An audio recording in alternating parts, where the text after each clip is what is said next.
Hello everyone, welcome to Aspirants Edesam. Aspirants Edesamor এটা নতুন ক্লাছৰ হেতে আপোনালোক সকলোকে স্বাগতম জনাইছো। আজি আমি ডিসকাস কৰিবলৈ গৈ আছো ভাৰতৰ ইতিহাসৰ মডাৰ্ন হিষ্ট্ৰীৰ শেষৰটো পাৰ্ট। ঠিক আছে, গতিকে আজি আমি ইয়াত একদম সিভিল ডিসঅবিডিয়েন্স মুভমেন্টৰ পৰা আৰম্ভ কৰি পেলাই একদম ভাৰত স্বাধীনলৈকে আমি ডিসকাস কৰিম আৰু এইটো হ'ব আমাৰ ভাৰতৰ ইতিহাসৰ শেষৰটো ক্লাছ। ইয়াৰ পিছত আকৌ বেলেগকৈ আপোনালোকে ভাৰতৰ ইতিহাস পঢ়িব নালাগে। এইখিনিতে এটা কথা জনাই থওঁ, আমাৰ অসম বাজেট আৰু আমাৰ গভৰ্নমেণ্ট স্কিমৰ PDF সমূহ ইতিমধ্যে আমাৰ গ্ৰুপত আপলোড দিয়া হৈ গৈছে। আপোনালোকে যদি এইখিনি বস্তু পোৱা নাই তেতিয়াহ'লে আপোনালোকে আমাৰ ৰেসপেক্টিভ হোৱাটছএপ বা টেলিগ্ৰাম গ্ৰুপত জইন হৈ লওক, তাতে আপোনালোকে এইখিনি বস্তু পাই যাব। ঠিক আছে, আৰু যদি PDF বিলাক পোৱাত কিবা ডিস্টাৰ্ব হৈছে আমাৰ হোৱাটছএপ নম্বৰত আমাৰ এটা মেছেজ দিব। নাম্বাৰটো হৈছে 9101067038। ওকে, গতিকে আহকচোন আৰম্ভ কৰোঁ আজিৰ সেশনটো। প্ৰথমতে আমি স্টাৰ্ট কৰিব লৈছো সিভিল ডিসঅবিডিয়েন্স মুভমেন্ট। এতিয়া ইয়াতে মই এটা কথা জনাই থওঁ, ইয়াতে প্ৰত্যেকটা লাইনে এটা আপোনালোকৰ কাৰণে পটেনশিয়াল কুৱেশ্যন হ'ব। তাৰে উপৰি মই যিখিনি বস্তু মুখেৰে কৈ যাম সেইখিনি বস্তু আপোনালোকৰ এক্সাম পাৰ্সপেক্টিভত বহুত বেছি ইম্পৰ্টেন্ট হ'ব। ঠিক আছে, কাৰণ সেইখিনি বস্তু যদি আপোনালোকে শুনি লয় তেতিয়াহ'লে মনত ৰাখিব সুবিধা হ'ব। ঠিক আছে, গতিকে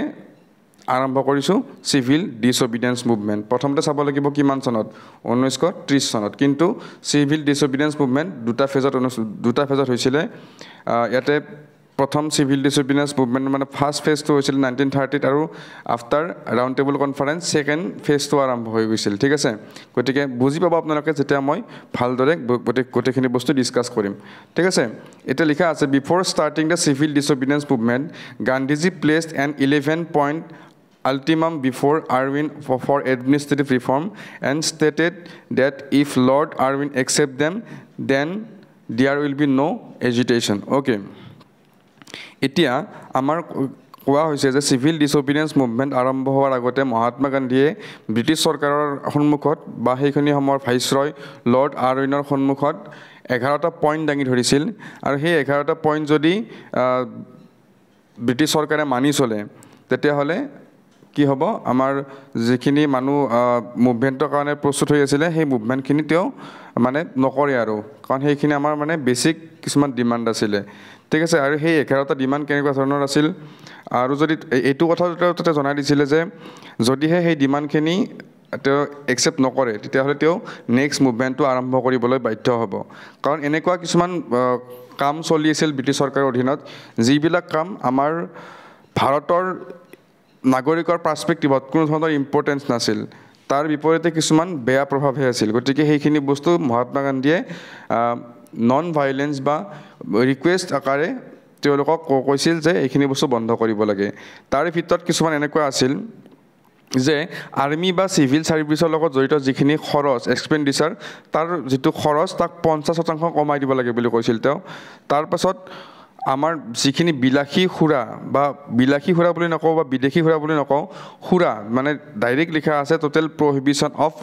এলকহল। ঠিক আছে, এলকহল তেওঁ বন্ধ কৰিব কৈছিল। তাৰপিছত CIDৰ যিখিনি ৰিফৰ্ম আছিলে সেই ৰিফৰ্মখিনি তেওঁ বন্ধ কৰি দিবলৈ কৈছিল। তাৰপিছত তেওঁ কৈছিল যে যিটো আৰ্ম এক্ট আহিছিলে, যিয়ে লাষ্ট ক্লাছবিলাক চাইছে তেওঁলোকে গম পায়, আৰ্মছ এক্ট যিটো আহিছিলে সেই আৰ্মছ এক্টটো মানে বন্ধ কৰিব কৈছিল। ঠিক আছে, বন্ধ কৰিব কৈছিল। তাৰপিছত পলিটিকেল যিবিলাক প্ৰিজনাৰ মানে যিবিলাক মানুহক বন্দী কৰি থোৱা হৈছিল বিভিন্ন মানে ধৰ্ণা বা তেনেকুৱা পলিটিকেল পাৰ্সপেক্টিভত তেওঁলোকক ৰিলিজ কৰি দিবলৈ কৈছিল। বা পোষ্টেল ৰিজাৰ্ভেশ্যন বিল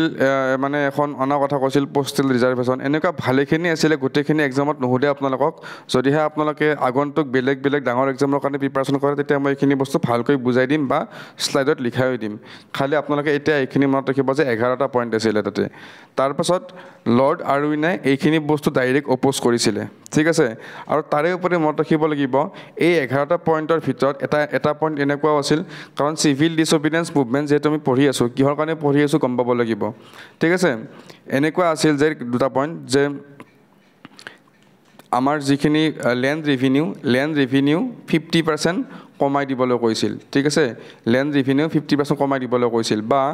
1882 আৰম্ভ হোৱা চল্ট টেক্স 82 আৰম্ভ হোৱা চল্ট টেক্স এই চনবিলাক ডাইৰেক্ট এক্সামত দি দিব ঠিক আছে চল্ট টেক্সটো তেওঁলোকে উঠাই ল'বলৈ অনুৰোধ কৰিছিল যে এই চল্ট টেক্সটো উঠাই লওক কাৰণ চল্ট নহ'লে কোনেও চলিব নোৱাৰে কিন্তু এই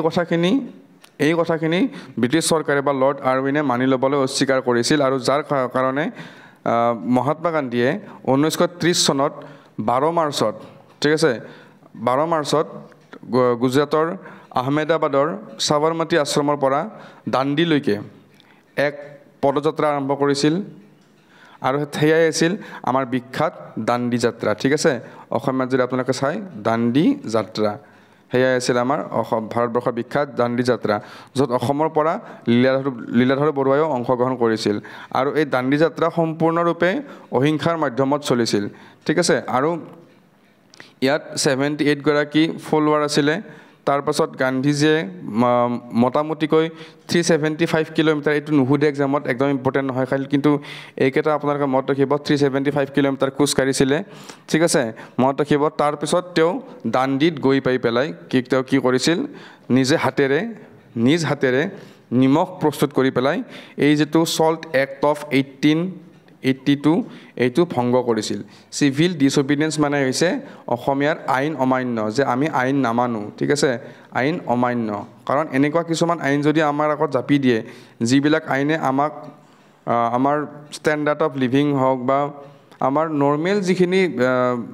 যিখিনি বস্তু মিনিমাম নিডছ আছে সেইখিনিতো যদি এফেক্ট কৰে গতিকে তেনেকুৱা এটা ক্ষেত্ৰত আমাৰ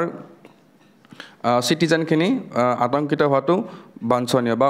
আতংকিত হ'বই গতিকে তেনেকুৱা ক্ষেত্ৰত কি হৈছিলে আইন অমান্য যে ব্ৰিটিছ চৰকাৰৰ যিবিলাক আইন আছিল সেইবিলাক আইন আমি কেতিয়াও মানি নচলোঁ ঠিক আছে গতিকে এনেকুৱাকৈ আইন অমান্য আন্দোলন আৰম্ভ হৈছিল মহাত্মা গান্ধীয়ে দাণ্ডিত গৈ পেলাই তাৰিখটো মনত ৰাখিব তাৰিখটো দাণ্ডিৰ যিটো তাৰিখ সেইটো বস্তু বহুত বেছি ইম্পৰ্টেণ্ট সেইটো হৈছে 6 এপ্ৰিল ঠিক আছে 6 এপ্ৰিলত দাণ্ডিত গৈ পেলাই তেওঁ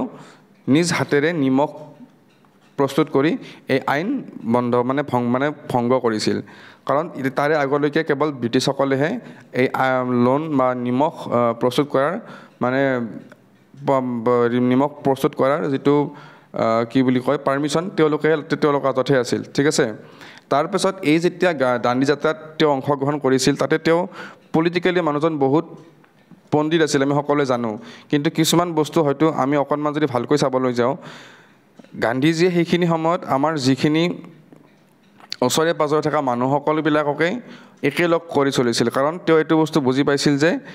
কেৱল 2-4জন মানুহে বা 100জন মানুহে যদি আমি দাণ্ডি যাত্ৰা কৰোঁ তেতিয়াহ'লে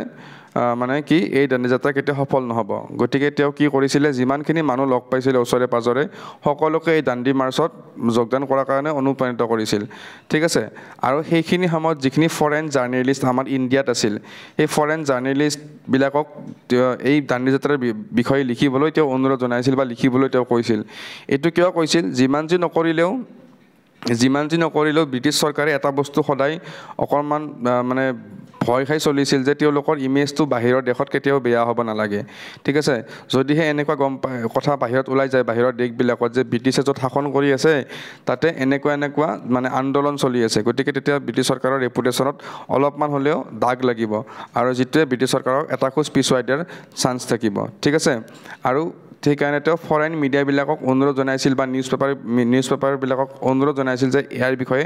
লিখে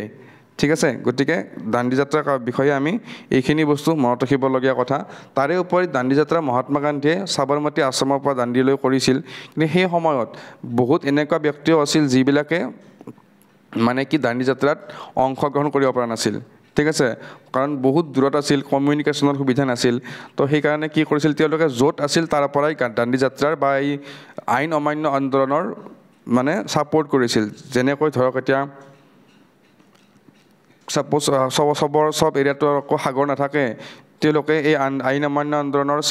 চিন হিচাপে নিজৰ পুখুৰীৰ পানী উতলায়ো মানে তেওঁলোকে ঘোষণা কৰিছিল যে আমিও আইন অমান্য আন্দোলনত অংশগ্ৰহণ কৰিলোঁ ঠিক আছে শেষলৈকে গৈ পেলাই মোটামুটি 50,000 মান মানুহ মহাত্মা গান্ধীৰ লগত জইন হৈছিল ঠিক আছে গতিকে এই আন্দোলনটো আমাৰ ভাৰতবৰ্ষৰ ইতিহাসৰ এটা অন্যতম আন্দোলন বুলি আমি ক'ব পাৰোঁ ঠিক আছে ইয়াৰ পিছত সেইখিনি সময়তে ফৰেইন যিবিলাক ফৰেন সুৰাবিলাক তেওঁ মানে বন্ধ কৰিব কৈছিল বা তাৰে দোকানবিলাকৰ আগত পিকেটিং কৰিছিল পিকেটিং মানে বেলেগ একো নহয় তেওঁলোকে প্ৰতিবাদ কৰিছিল এনেকৈ আপোনালোকে চিম্পলি মনত ৰাখি যাব তাৰপাছত টেক্স পে' কৰিবলৈ অস্বীকাৰ কৰিছিল মানে ব্ৰিটিছৰ আণ্ডাৰৰ যিখিনি আইন কানুন সেই সকলোবিলাক আইন মানি চলিবলৈ অস্বীকাৰ কৰিছিল টেক্সবিলাক পে' কৰিবলৈ অমান্তি হৈছিল তাৰে উপৰি যিবিলাক আমাৰ অসমৰ এডভকেট বা লয়াৰবিলাক আছে তেওঁলোকক নিজৰ প্ৰেক্টিছ কৰিবলৈ তেওঁ বাধা কৰিছিল যে আমি এইবিলাক মানি নচলোঁ কেতিয়াও তাৰপাছত তেওঁ যিবিলাক আমাৰ ল কোৰ্ট আছে ঠিক আছে ল কোৰ্টবিলাক তেওঁ বয়কট কৰিবলৈ কৈছিল তাৰপিছত যিবিলাক গভৰ্ণমেণ্ট ছাৰ্ভেণ্ট বা গভৰ্ণমেণ্ট জব হোল্ডাৰ যিবিলাক মানুহ আছে তেওঁলোকক জববিলাক বাদ দিবলৈ কৈছিল বা আইনবিলাক মানি চলিবলৈ মানা কৰিছিল ঠিক আছে কিন্তু এই সকলোবিলাকৰ মাজত এটা বস্তু মহাত্মা গান্ধীৰ কমন আছিল সেইটো হৈছে নন ভায়োলেন্স এণ্ড ট্ৰুথ ঠিক আছে অহিংসা আৰু সত্য ঠিক আছে এই দুটা শব্দ আপোনালোকে একদম মনত ৰাখিব এতিয়া ভাৰত ত্যাগ আন্দোলনৰ সময়ত এটা কথা ক'ম যে মহাত্মা গান্ধীয়ে অহিংসাৰ পথ লৈছিল কেতিয়াবা ভাবি চাইছেনে মহাত্মা গান্ধীয়ে অহিংসাৰ পথ কিয় লৈছিল ঠিক আছে মহাত্মা গান্ধীয়ে অহিংসাৰ পথ কিয় লৈছিল গতিকে সেইটো কথা মই যেতিয়া ভাৰত ত্যাগ আন্দোলন আহিব তেতিয়া ক'ম আপোনালোকৰ তেতিয়া ভালকৈ বুজি পাব এইবিলাক কথা বুজিব লাগে ঠিক আছে তাৰপাছত এই আন্দোলনৰ সময়তে আমাৰ স্বদেশী আন্দোলনৰ নিচিনাকৈ আমাৰ যিবিলাক স্বদেশী বস্ত্ৰ এইবিলাক স্বদেশী বস্ত্ৰ বা চেৰকি বা তেওঁলোকৰ চাৰখা বুলি কৈছিল চাৰখা এইবিলাক ব্যৱহাৰৰ কাৰণে উদগনি যোগাইছিল ঠিক আছে তাৰপাছত আমাৰ সমাজৰ যিবিলাক অস্পৃশ্যতা নোহোৱা কৰিবলৈ তেওঁ ভালেখিনি চেষ্টা কৰিছিল ঠিক আছে গতিকে এনেকুৱা ভালেখিনি ষ্টেপ তেওঁ হাতত লৈছিল তাৰপাছত মহাত্মা গান্ধীক যেতিয়া ব্ৰিটিছ চৰকাৰে এৰেষ্ট কৰে তেতিয়া তাৰপাছত সেই গোটেই চিভিল ডিছঅবিডিয়েঞ্চ মুভমেণ্ট বা আইন অমান্য আন্দোলনৰ দায়িত্ব লৈছিল আমাৰ সৰোজিনী নাইডু ঠিক আছে মনত ৰাখিব সৰোজিনী নাইডু এইটো এক্সামত ডাইৰেক্টলি সোধা দেখা যায় ঠিক আছে সৰোজিনী নাইডুৱে এই আন্দোলনটোৰ নেতৃত্ব লৈছিল এক্সামত কুৱেশ্যন এনেকৈ সুধিব যে মহাত্মা গান্ধীৰ চিভিল ডিছঅবিডিয়েঞ্চ মুভমেণ্টত তেওঁ এৰেষ্ট হোৱাৰ পিছত কোনে এই মুভমেণ্টৰ দায়িত্ব লৈছিল সৰোজিনী নাইডু কেতিয়া লৈছিলে মে 1930 অ'কে একদম মনত ৰাখিবলগীয়া কথা মে 1930 তাৰপাছত ইয়াতে কিছুমান কথা মই ক'লোৱে অলৰেডি সেইখিনি বস্তু ইয়াত লিখা আছে আপোনালোকে জাষ্ট এবাৰ চকু ফুৰাই চাই ল'ব বা কোনোবাই যদি অসমীয়াত ভাল পায় মই ইয়াত অসমীয়াটো গোটেইখিনি বস্তু দি দিছোঁ অসমীয়াটো আপোনালোকে চাব কিন্তু ইংলিছখিনিও চাব ট্ৰাই কৰিব তেতিয়া এটা কি সুবিধা হ'ব গম পায়নে তেতিয়া আপোনালোকৰ ইংলিছৰ যিখিনি ৰিডিং কম্প্ৰিহেনশ্যন আছে সেইবিলাকৰ এটা গম নোপোৱাকৈ ৰিডিং কম্প্ৰিহেনশ্যনৰ এটা আইডিয়া আপোনালোকৰ ডেভেলপ কৰিব ঠিক আছে গতিকে এটা কামত দুটা আমাৰ উপায় হৈ আছে আৰু যদি বুজি নাপায় যেতিয়াতো অসমীয়া শ্লাইডখন আছেই এবাৰ পঢ়ি চালেই হৈ গ'ল তাৰপাছত এই গোটেইখিনি সময়তে কি হৈ আছিলে আমাৰ অসমত আন্দোলনত যোগদান নকৰিবৰ কাৰণে এখন চাৰ্কুলাৰ আহিছিল ঠিক আছে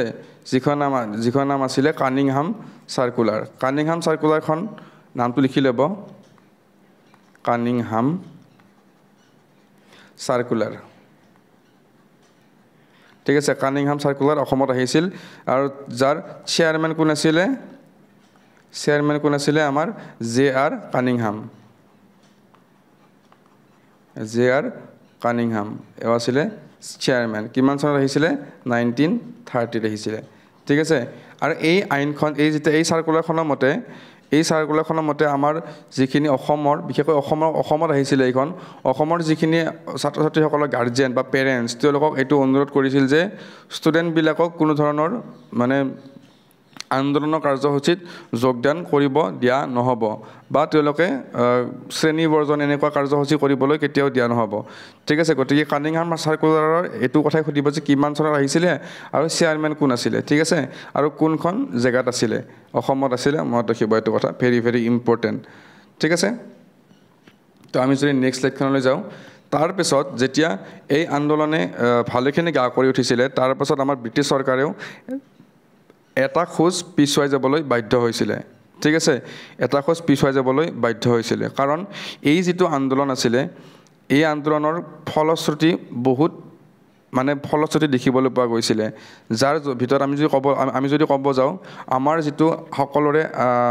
পৰিচিত INC Indian national Congress, INC কি বুলি কৈছিলে, ইলিগেল বুলি ডিক্লেয়াৰ কৰি দিছিলে, ইলিগেল। এইখিনি বস্তু লিখি ল'ব নালাগে, আপুনি নিলিখিব, নোটছটো এনেই বঢ়াই নল'ব, ঠিক আছে। ইলিগেল বুলি ডিক্লেয়াৰ কৰি দিছিলে, কিন্তু সৰু সুৰা ভায়োলেঞ্চো হৈছিলে, কলকাতাৰ নিচিনা জেগাবোৰত সৰু সুৰা ভায়োলেঞ্চো হৈছিলে। তাৰপাছত এই আন্দোলনত হিউজ লেভেলত ওমেনৰ পাৰ্টিচিপেণ্ট আছিলে, ঠিক আছে, মহিলাসকলেও অংশগ্ৰহণ কৰিছিলে। তাৰপাছত যিবিলাক বিদেশী বস্ত্ৰ মানে বৰ্জন কৰিছিলে, বিদেশী বস্ত্ৰ বৰ্জন কৰাৰ ফলত কি হ'ব, অবভিয়াছলি ব্ৰিটেইনৰ বা ব্ৰিটিছসকলৰ কি হ'ব, নিজৰ ৰেভিনিউত এটা ভাল ইম্পেক্ট পৰিব, ঠিক আছে। আৰু এই গোটেই আন্দোলনটোৰ ফলশ্ৰুতি হিচাপে আছিলে তেওঁলোকৰ ৰেভিনিউ ইম্পেক্ট পৰিছিলে, ঠিক আছে। তাৰপাছত এক্সাইজ ডিউটি ইম্পেক্ট পৰিছিলে, ঠিক আছে। তাৰপাছত আমাৰ যিটো লেজিছলেটিভ এছেম্বলিৰ ইলেকশ্যন, সেইটো বয়কট কৰাৰ ফলত গোটেই ছিষ্টেমটো হিলি গৈছিলে, ঠিক আছে। তাৰপাছত আমি যদি ক'ব যাওঁ, এই মুভমেণ্টটোৱে বহুত বেছি ইম্পেক্ট পেলাব নোৱাৰিলেও এটা কথা কিন্তু বুজাই দিছিলে যে ভাৰতবৰ্ষৰ মানুহো ইমান মানে মূৰ্খ নহয়, আমি যদি বেছি স্বেচ্ছাচাৰী কৰিব যাওঁ তেতিয়াহ'লে তেওঁলোকেও এনেকুৱা ডাঙৰ মুভমেণ্ট আৰম্ভ কৰি দিব পাৰে। গতিকে এই কনচেপ্টটোৱে ব্ৰিটিছ চৰকাৰক ভাৰতবৰ্ষৰ বিৰুদ্ধে এটা ষ্টেপ পিছুৱাই যাবলৈ বাধ্য হৈছিলে, ঠিক আছে। তাৰে পিছত আমি এটা বস্তু গম পাব লাগিব, এই ষ্ট্ৰাগলটোৰ পৰা আমাৰ তিনিটামান বহুত ডাঙৰ কাম হৈছিলে। সেই কামকেইটা আমি চাব লাগিব যে ৱেষ্টাৰ্ণ মিডিয়াত এইটো বস্তু একদম ফাটি ফুটি গৈছিলে, যাৰ কাৰণে ব্ৰিটিছৰ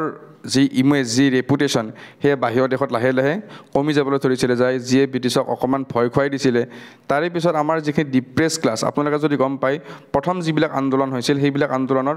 সকলো শ্ৰেণীৰ মানুহৰ মানে ইনভলভমেণ্টটো নাছিল। লাহে লাহে মহাত্মা গান্ধী যেতিয়া মাছ মুভমেণ্ট কৰিব ষ্টাৰ্ট কৰে, তেতিয়া এই মানে ডিপ্ৰেছ ক্লাছ বা ওমেনৰ মানে ইনভলভমেণ্টটো লাহে লাহে আৰম্ভ হয়। গতিকে এই মুভমেণ্টৰ সময়তো ডিপ্ৰেছ ক্লাছ বা ওমেন মানে সকলৰ মানে অৰিহণা খুবেই বেছি ইম্পৰ্টেণ্ট আছিল, ঠিক আছে। আৰু এই আন্দোলনৰ পাছতেই ব্ৰিটিছ চৰকাৰে এটা বস্তু বুজি পাইছিল যে সত্যাগ্ৰহৰ পাৱাৰ কিমান,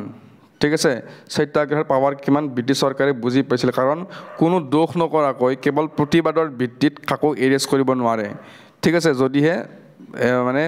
লৰ হিচাপত এৰেষ্ট কৰিব নোৱাৰে, কিন্তু এৰেষ্ট কৰিছিল বাৰু, মহাত্মা গান্ধীকো এৰেষ্ট কৰিছিল, ঠিক আছে। তো তেনেকুৱা কথা। গতিকে এই গোটেইখিনি কথাত অকণমান ভয় খাই পেলাই ব্ৰিটিছ চৰকাৰে এটা কাম কৰিলে যে আমি এখন মেজমেল পাতোঁ। মেজমেলত আমি ভাৰতীয় মানুহসকলক আহ্বান জনাওঁ, তেওঁলোকৰ কি সমস্যা আছে আমি শুনো, কিছুমান যদি পাৰি আমি চেঞ্জ কৰিম, যদি নোৱাৰি আমি চেঞ্জ নকৰোঁ, ঠিক আছে। গতিকে আমি এতিয়া পঢ়িব লাগিব the first round table conference, বা আমি যদি অসমীয়াত ক'বলৈ যাওঁ ঘূৰণীয়া মেজমেল, ঠিক আছে, মেজমেল। ইয়াৰ পৰা আপোনালোকে এক্সামত কিন্তু কুৱেশ্যন দেখিবলৈ পাব, সেইটো খাটাং, ঠিক আছে। মই ৰাউণ্ড টেবল কনফাৰেঞ্চ বুলি কোৱা নাই, এইটোতো ইম্পৰ্টেণ্ট হয়েই, round table conference, Swaraj party বা পূৰ্ণ স্বৰাজ, এইবিলাক ইম্পৰ্টেণ্ট হয়েই, কিন্তু এই ক্লাছবিলাকৰ পৰা বিশেষকৈ হিষ্ট্ৰী ক্লাছটো এনেকুৱা আপোনালোকে দেখিবলৈ নাপায়। আৰু এইটো কথা মই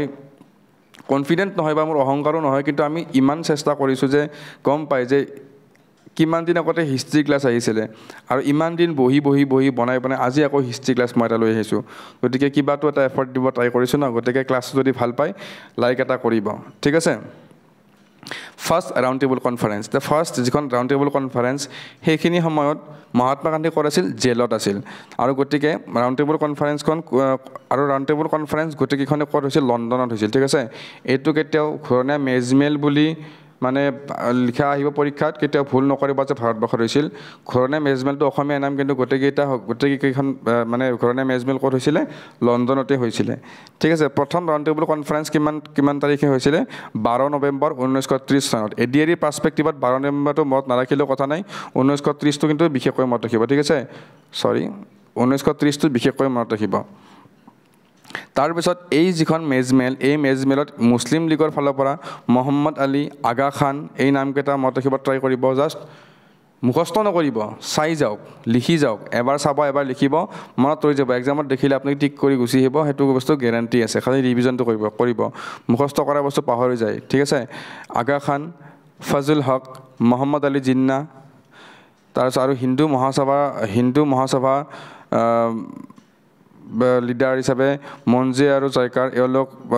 তেজ বাহাদুৰ চাপ্ৰু, চিন্তামণি, শ্ৰীনিবাস শাস্ত্ৰী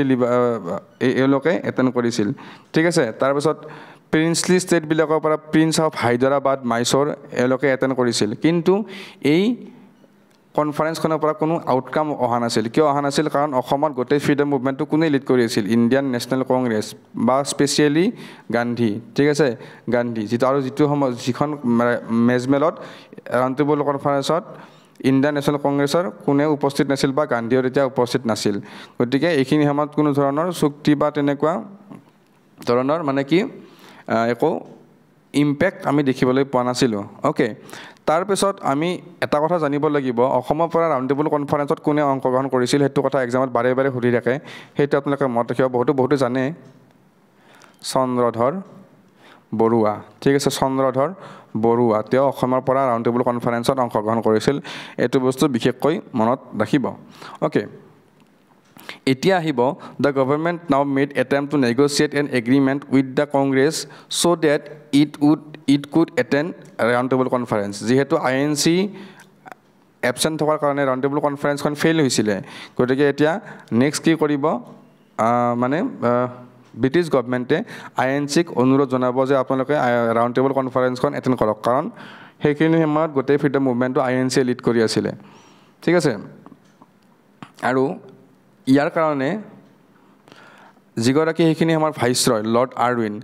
লৰ্ড আৰউইন আৰু মহাত্মা গান্ধীৰ মাজত এখন পেক্ট চাইন কৰা হয়, মানে এখন চুক্তি চাইন কৰা হয়, যাক আমি কওঁ বিখ্যাত Gandhi Irwin pact. Very very important for ADRE perspective. ADRE বুলি নহয় যিকোনো এক্সামতে এইটো আহে। ঠিক আছে, তাৰিখটো বিশেষকৈ মনত ৰাখিব, 5 March of 1931। This will be your 3 star point. Okay, মনত ৰাখিব। তো এই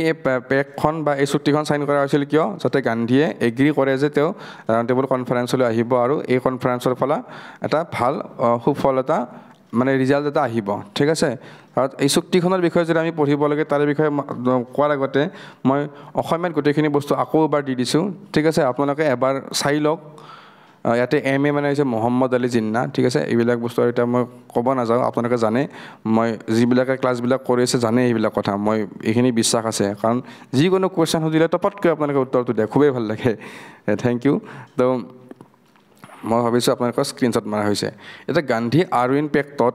কি চুক্তি আছিলে এনেকুৱা? ঠিক আছে, গান্ধীয়ে চুক্তি কৰি দিছিল যে যিখিনি পলিটিকেল লিডাৰ এৰেষ্ট হৈ আছে বা জেলত আছে তেওঁলোকক এৰি দিব লাগিব। ঠিক আছে, যিয়ে কোনো ধৰণৰ হিংসা কৰা নাছিল তেওঁলোকক এৰি দিব লাগিব। গতিকে মহাত্মা গান্ধীৰ প্ৰথম প্ৰভিজনটোৱে আছিল সেইটো। তাৰপাছত আৰু এটা কথা কৈছিলে যে মহাত্মা গান্ধীয়ে যে যিটো আমাৰ চল্ট ল, সেই চল্ট লটো মানে ভংগ কৰিব লাগিব, চল্টৰ ওপৰত কোনো টেক্স থাকিব নালাগিব। ঠিক আছে, গতিকে এই দুটা আছিলে মেইন প্ৰভিজন গান্ধী আৰউইন পেক্টৰ। ঠিক আছে, কিন্তু ইয়াৰ পিছত আৰু এটা কথা লিখা আছিলে যে the Congress was suspend civil disobedience movement and take part in second round table conference. এই চুক্তিখনৰ মতে এনেকুৱাকৈ লিখা আছিলে যে ৰাউণ্ড টেবল কনফাৰেন্স হৈছিল কিয়? হৈছিল এইকাৰণে যে ব্ৰিটিছসকলে কিছু পৰিমাণে ভয় খাইছিল যে তেওঁলোকে চিভিল ডিছঅবিডিয়েঞ্চ মুভমেণ্টৰ যিটো ফলাফল তাক লৈ কিছু পৰিমাণে ভয় খাইছিল। গতিকে মহাত্মা গান্ধীৰ এই চুক্তিকেইটাৰ বিপৰীতে ব্ৰিটিছসকলেও চুক্তি কৰিছিল যে চিভিল ডিছঅবিডিয়েঞ্চ মুভমেণ্ট কংগ্ৰেছে বন্ধ কৰিব আৰু ৰাউণ্ড টেবল কনফাৰেন্সত পাৰ্টিচিপেট কৰিবলৈ যাব। ঠিক আছে, গতিকে গোটেইখিনি বস্তু মই অসমীয়াত দি দিছোঁ, আপোনালোকে অসমীয়াত এবাৰ চাই ল'ব। ঠিক আছে,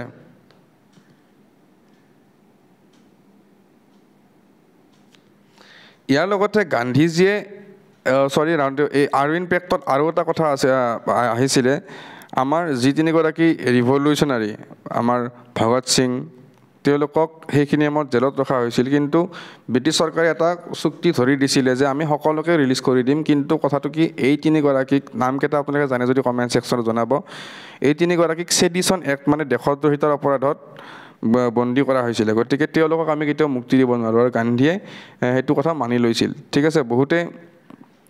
এনেকৈও কয় এতিয়া যে মহাত্মা গান্ধীয়ে সেইখিনি সময়ত যদি ইচ্ছা কৰিলে হয় সেই তিনিগৰাকীক মানে কি মুক্তি কৰি দিব পাৰিলে হয় ঠিক আছে কিন্তু কথাটো এনেকুৱা ধৰণৰ সেইটো আমি কেতিয়াও ক'ব নোৱাৰোঁ কাৰণ সেইখিনি সময়ত চিনাৰিটো কেনেকৈ আছিল আমি এতিয়া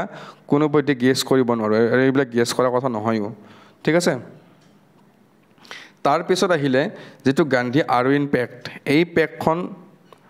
যেতিয়া সাইন হোৱাৰ পিছত এই এখন INCৰ মাজত পাছ হ'ব লাগিব কাৰণ INCৰ কথা আহিছে গতিকে INCত পাছ হ'বই লাগিব আৰু INCত কেতিয়া পাছ হৈছিলে কৰাচী সেশন অফ 1931 1931 চনৰ কৰাচী সেশনত এই এখন পাছ হৈছিল ঠিক আছে this session also memorable for its resolution of fundamental right and national economic programme with the effort of Jawaharlal Nehru and Subhash Chandra Bose ঠিক আছে এই সেশনখনত আমাৰ ফাণ্ডামেণ্টেল ৰাইটৰ কথাও আলোচনা কৰা হৈছিল ঠিক আছে আৰু নেশ্যনেল ইকনমিক প্ৰগ্ৰামৰ কথা আলোচনা কৰা হৈছিল গতিকে এই দুটা মত ৰাখিব আৰু ইয়াৰ লগত জড়িত ব্যক্তিগৰাকী কোন দুগৰাকী আছিল জৱাহৰলাল নেহৰু আৰু সুভাষ চন্দ্ৰ বোস কিন্তু মেইনলি কৰাচী সেশনত আমি এডিআৰি পাৰ্সপেক্টিভত যদি মত ৰাখিবলগীয়া কৰাচী সেশনত গান্ধী আৰউইন পেক্টখন পাছ কৰা হৈছিল যে এপ্ৰুভ কৰা হৈছিল গান্ধী আৰউইন পেক্টখন ওকে তাৰপিছত আহিব আমাৰ second round table conference okay এতিয়া মই এটা কথা ক'ব লাগিব যে কৰাচী সেশনখনৰ প্ৰেসিডেন্ট কোন আছিল সেইটো আপোনালোকে মনত ৰাখি থব কেতিয়াবা এই ডাইৰেক্ট সুধি দিয়ে প্ৰেসিডেন্টৰ কোৱেশ্চন ঠিক আছে প্ৰেসিডেন্ট আছিলে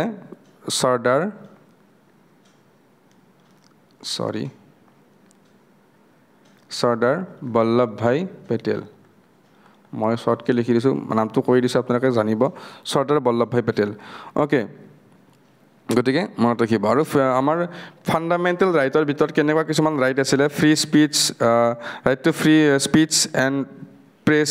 এনেকুৱা বা freedom of association right to assemble বা ইউনিভাৰ্চেল এডাল্ট ফ্ৰেঞ্চাইজি মানে সকলোৱে ভোট দিব পৰা যিটো ব্যৱস্থা okay equal write off all caste religion okay এনেকুৱা কিছুমান ফাণ্ডামেণ্টেল ৰাইট আছিলে এইখিনি সময়ত দৰকাৰ নাই পলিটিত যিখিনি ফাণ্ডামেণ্টেল ৰাইট আছে সেইখিনি ইম্পৰ্টেণ্ট হ'ব খালি ফাণ্ডামেণ্টেল ৰাইট আৰু নেশ্যনেল ইকনমিক প্ৰগ্ৰামৰ বিষয়ে ডিছকাছ কৰা হৈছিল এইটো আপোনালোকে মনত ৰাখি থৈ দিব ঠিক আছে তাৰপিছত আহিব second round table conference Gandhi Irwin পেক্টৰ চুক্তি অনুসৰি মহাত্মা গান্ধীয়ে second round table conference attend কৰিবলৈ যায় কিন্তু কথাটো হ'ল কি সেইখিনি সময়ত গান্ধীজীৰ যিখিনি ডিমাণ্ড আছিল সেইখিনি কিন্তু ৰাউণ্ড টেবল কনফাৰেন্সত মানে দাঙি ধৰাৰ পিছত ব্ৰিটিছ চৰকাৰে এইটো অস্বীকাৰ কৰে গতিকে মহাত্মা গান্ধীয়ে পুনৰ ঘূৰি আহে ইণ্ডিয়ালৈ ঘূৰি আহি পেলাই আকৌ চিভিল ডিছঅবিডিয়েঞ্চ ষ্টাৰ্ট কৰি দিয়ে কাৰণ অবভিয়াছলি এটা ইনচাল্টৰ নিচিনা কথা হৈছিলে কাৰণ কৈ গৈছিলে যে আপোনাৰ যিখিনি চৰ্ত আছে সেইখিনি মানি ল'ম যোৱাৰ পিছত আকৌ মানি নল'লে গতিকে কথাটো অকণমান বেয়া হৈছিলে তো সেকেন্ড ৰাউণ্ড টেবল কনফাৰেন্সখন মত ৰাখিব 1931 তিনিখন ৰাউণ্ড টেবল কনফাৰেন্স হৈছিলে 1930 31 আৰু 32 ডাইৰেক্টকৈ মত ৰাখিব ঠিক আছে তাৰপিছত এই ৰাউণ্ড টেবল কনফাৰেন্সত মহাত্মা গান্ধীৰ কোন গৈছিলে সৰোজিনী নাইডু মহাদেৱ দেশাই GD বিৰলা মদন মোহন মালব্য ঠিক আছে এওঁলোকে এই ৰাউণ্ড টেবলখন কনফাৰেন্সখন এটেণ্ড কৰিব গৈছিলে তাৰপিছত but the British government refuse to concede the basic nationalist demand for freedom on the basis of immediate grant of dominion status with complete control over defense external affairs and finance গতিকে তেওঁলোকৰ ডিমাণ্ডটো কি আছিলে আমাক লগে লগে dominion status লাগিব dominion status মানে বেলেগ একো নহয় ব্ৰিটিছে শাসন কৰি থাকিব কিন্তু আমাৰ কামবিলাক আমাৰ মতে চলিব তেওঁলোকে যি কাম কৰি থাকক আমাৰ কামবিলাক আমাৰ মতে চলিব ডমিনিয়ন ষ্টেটাছ মানে আমাক কোনো ডমিনেট কৰিব নোৱাৰে তাৰে উপৰি ডিফেন্স এক্সটাৰ্নেল এফেয়াৰ্ছ আৰু ফাইনেন্স এই তিনিটা ডিপাৰ্টমেণ্ট আমাৰ ভাৰতীয়সকলৰ আণ্ডাৰত আনিব বিচাৰিছিল কিন্তু ব্ৰিটিছে সেইটো কোনোপধ্যেই মানি ল'বলৈ মানে স্বীকাৰ কৰা নাছিল কাৰণ চাওক এই তিনিটাই মেইন বস্তু যিটোৱে ব্ৰিটিছসকলক নিজক পাৱাৰফুল কৰি ৰাখিব ইণ্ডিয়াত গতিকে এই তিনিটা মানি লোৱাৰ কুৱেশ্যনে নাহে ঠিক আছে তাৰপিছত গান্ধীজী এইখন হোৱাৰ পিছত 1932 চনত পুনৰ ঘূৰি আহি পেলাই আকৌ মানে চিভিল ডিছঅবিডিয়েঞ্চ মুভমেণ্টৰ সেকেণ্ড ফেজটো আৰম্ভ কৰি দিছিল তাৰপিছত 1934ত এই চিভিল ডিছঅবিডিয়েঞ্চ মুভমেণ্ট মানে বন্ধ হৈ গৈছিল কিয় বন্ধ হৈছিল আমি নেক্সট স্লাইডখনত পাম এতিয়া আপোনালোকে গম পালে প্ৰথম ফেজটো কেতিয়া আৰম্ভ হৈছিল 1930ত আৰু সেকেণ্ড ফেজটো কেতিয়া আৰম্ভ হৈছিল 1932ত ওকে মনত ৰাখিবা ভেৰি ভেৰি ইম্পৰ্টেণ্ট হ'ব গোটেইখিনি বস্তু মই অসমীয়াত দিছোঁ আপোনালোকে যি অসমীয়াত ভাল পায় অসমীয়াত স্ক্ৰীনশ্বট মাৰি যাওক বা চাই যাওক তাৰপিছত আহিব এতিয়া গোটেই ৰাউণ্ড টেবল কনফাৰেন্সখনতে সকলোৰে ডিমাণ্ডবিলাক বেলেগ বেলেগ আছিল বি আৰ আম্বেদকাৰে ডিপ্ৰেছ ক্লাছক ৰিপ্ৰেজেণ্ট কৰি আছিল বা তেনেকুৱা আছিল বা সকলোৱে ছেপাৰেট ইলেক্টৰেট বিচাৰি আছিল সকলোৱে ছেপাৰেট ইলেক্টৰেট বিচাৰি আছিল আৰু সেইখিনি সময়তে যেতিয়া মহাত্মা গান্ধীয়ে গুচি আহিলে ৰাউণ্ড টেবল কনফাৰেন্সৰ পৰা সেইখিনি সময়ত আমাৰ ব্ৰিটিছৰ প্ৰাইম মিনিষ্টাৰ ৰামছে মেকডনাল্ডে এনাউন্স কৰিলে communal award of 1932 communal award মানে বেলেগ একো নহয় যিখিনি ডিপ্ৰেছ ক্লাছ বা মাইনৰিটি মানুহ আছে তেওঁলোকক ছেপাৰেট ইলেক্টৰেট দিব আৰু ছেপাৰেট ইলেক্টৰেটটো INCয়ে হওক বা মহাত্মা গান্ধীয়ে হওক পূৰ্বৰে পৰা মানি লোৱা নাছিলে কাৰণ তেওঁলোকৰ এটা কথা এটাই আছিলে ছেপাৰেট ইলেক্টৰেট লাগে যি লাগে তাকেই দিব কিন্তু আগতে স্বাধীন কৰি ল'ব লাগে কাৰণ ছেপাৰেট ইলেক্টৰেট দিয়াৰ লগে লগে মানুহখিনি ভাগ হৈ যাব মহাত্মা গান্ধীয়ে হওক বা INCয়ে হওক এইটো বস্তু কেতিয়াও বিচৰা নাছিলে যে কোনোবাক ছেপাৰেট ইলেক্টৰেট দি পেলাই আমি গোটেই দেশখন ভাগ কৰি লওঁ তেতিয়া আমি স্বাধীনতা কোনো পধ্যে নাপাম গতিকে মহাত্মা গান্ধীয়ে এই ছেপাৰেট ইলেক্টৰেটটো কোনো পধ্যে ভাল পোৱা নাছিলে আৰু যেহেতু মহাত্মা গান্ধী গুচি আহিল তেতিয়া কাৰণে এই ৰাউণ্ড টেবল কনফাৰেন্সখনতে ৰামছে মেকডনাল্ডে কমিউনেল এৱাৰ্ড দিবলৈ ষ্টাৰ্ট কৰিলে কমিউনেল এৱাৰ্ড মানে বেলেগ একো নহয় মাইনৰিটিসকলক এটা ৰিপ্ৰেজেণ্টেশ্যন ঠিক আছে মাইনৰিটিসকলক ৰিপ্ৰেজেণ্টেশ্যন মনত ৰাখিব তাৰপাছত চিভিল ডিছঅবিডিয়েঞ্চ মুভমেণ্টৰ ছেকেণ্ড ফেজটো মই ক'লোঁ অলৰেডি 1932 তাৰপাছত গান্ধীজী যেতিয়া ৰাউণ্ড টেবল কনফাৰেন্সৰ পৰা আহি ইণ্ডিয়াত উপস্থিত হৈছিল লগালগ গান্ধীজীক আকৌ এৰেষ্ট কৰি লৈ গুচি গৈছিল আৰু যিটো বেন লাগি আছিল INCৰ ওপৰত লাষ্ট ক্লাছত মই কৈছোঁ INCৰ ওপৰত বা এতিয়া মই ক'লোঁ INCৰ ওপৰত বেন লাগি আছিল সেই বেনটো আকৌ ইম্প'জ কৰি দিছিল INCক আকৌ বেন কৰি দিছিল মহাত্মা গান্ধীয়ে আকৌ এৰেষ্ট কৰিছিল তাৰপাছত 1934 1930 মই কৈছোঁ already 1934 second phase of civil disobedience মুভমেণ্টটো বন্ধ হৈ গৈছিল তাৰপিছত আমি জানিব লাগে Poona pact very important Poona pact communal award direct question দেখিবলৈ পাব পুনা পেক মানে কি যেতিয়া মেকডনাল্ডে সকলোকে কমিউনেল এৱাৰ্ড দিয়াৰ লগে লগে মহাত্মা গান্ধীয়ে এইটো বস্তু গম পাইছিলে কোনোবা এটা ক্ষেত্ৰত যে মানুহখিনি যদি ভাগ হৈ যায় তেতিয়াহ'লে আমি কেতিয়াও ইণ্ডিপেণ্ডেণ্ট নাপাম গতিকে মহাত্মা গান্ধীয়ে ডিপ্ৰেছ ক্লাছৰ যিগৰাকী ৰিপ্ৰেজেণ্টেটিভ আমাৰ সংবিধানৰ গুৰি ধৰোঁতা B.R. আম্বেদকাৰৰ লগত লগ হৈ পেলাই এখন চুক্তি চাইন কৰিছিলে য'ত তেওঁ এটা কথা কৈছিলে যে আমি ছেপাৰেট ইলেক্টৰেট নিদিওঁ আপোনালোকে ছেপাৰেট ইলেক্টৰেটৰ ডিমাণ্ডটো চেঞ্জ কৰি পেলাই ৰিজাৰ্ভেশ্যন লৈ লওক যে আপোনালোকক এটা ৰিজাৰ্ভেশ্যন দিয়া হ'ব কিন্তু ছেপাৰেট ইলেক্টৰেট নল'ব কাৰণ এইটো হ'লে আমাৰ ভাৰতবৰ্ষৰ ইউনিটিত মানে প্ৰব্লেম আহিব যাৰ কাৰণে আমি কেতিয়াও স্বাধীনতা নাপাম আৰু B.R. আম্বেদকাৰেও এইটো কথা ভালকৈ মানি লৈছিল আৰু গতিকে এই চুক্তিখনৰ নামে আছিল বিখ্যাত পুনা পেক্ট ঠিক আছে পুনা পেক্ট আৰু এই চুক্তিখন B.R. আম্বেদকাৰ আৰু মহাত্মা গান্ধীৰ মাজত হৈছিল ঠিক আছে কিন্তু আপোনালোকৰ মনত এটা প্ৰশ্ন আহিছেনে মহাত্মা গান্ধী এইখিনি সময়ত জেলত আছিল গতিকে কুৱেশ্যনটো এইকাৰণে সোধে অকণমান কনফিউজ কৰিবৰ কাৰণে মহাত্মা গান্ধীৰ হৈ মদন মোহন মালব্যই এই চুক্তিখনত স্বাক্ষৰিত কৰিছিল ঠিক আছে মনত ৰাখিব ভেৰি ইম্পৰ্টেণ্ট গোটেইখিনি বস্তু মই পুনৰ অসমীয়াত দিব ট্ৰাই কৰিছোঁ আপোনালোকে অসমীয়াত এবাৰ চাই যাব বা যিয়ে ডেডিকেটেডলি নোট বনাই আছে তেওঁলোকে নোটো বনাই যাব ঠিক আছে তাৰপিছত আমি চাব লাগিব থাৰ্ড ৰাউণ্ড টেবল কনফাৰেন্স এতিয়া থাৰ্ড ৰাউণ্ড টেবল কনফাৰেন্সত একেই কথা মহাত্মা গান্ধীয়ে কেতিয়াও এটেণ্ড কৰা নাছিলে তাৰপাছত INCৰ কোনো মানুহে এটেণ্ড কৰা নাছিলে এইবাৰ কিন্তু লেবাৰ পাৰ্টিও এটেণ্ড কৰা নাছিলে লেবাৰ পাৰ্টিৰ কোন আছিলে B.R. আম্বেদকাৰ কাৰণ B.R. আম্বেদকাৰে কিয় এটেণ্ড কৰা নাছিলে পাই গ'ল ন ইয়াতে B.R. আম্বেদকাৰে কিয় এটেণ্ড কৰা নাছিলে কাৰণ 1932 পুনা পেক্টখন চাইন হৈ গৈছিলে পুনা পেক্ট য'ত তেওঁলোকে ছেপাৰেট ইলেক্টৰেটৰ ডিমাণ্ডটো গুচাই দি পেলাই ৰিজাৰ্ভেশ্যনলৈকে নামিছিলে যে ঠিক আছে আমি ইণ্ডিপেণ্ডেণ্ট হৈ লওক তাৰপাছত ভাবিম আৰু কি হয় ঠিক আছে